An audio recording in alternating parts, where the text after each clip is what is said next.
माई best friend. आज का जो हमारा टॉपिक है वो है 10 lines on my best friend. The first point is my best friend name is Usman. मेरे बेस्ट फ्रेंड का नाम उस्मान है। Second point, he is 1 year older than me. ये मुझसे 1 साल बड़ा है। Number third point, he is expert in mathematics और वो मैथमेटिक्स में एक्सपर्ट है। Number fourth point, we always go to school together. हम हमेशा स्कूल साथ जाते हैं।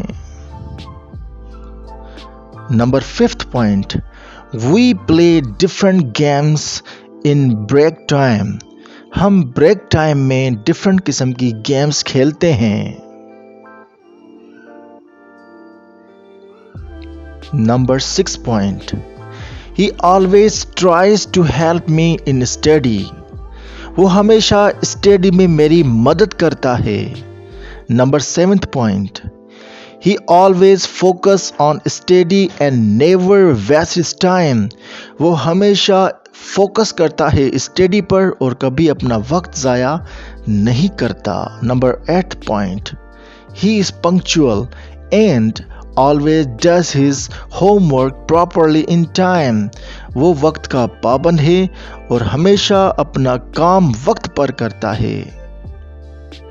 He is a bookworm and stay in the library in the free period। वो बुक पढ़ने का शौकीन है और हमेशा लाइब्रेरी में स्टे करता है अपने फ्री पीरियड में। और number last point is in short, he is blessing of Allah Almighty. इसमें कोई शक नहीं कि वो अल्लाह की बहुत बड़ी नेमत है।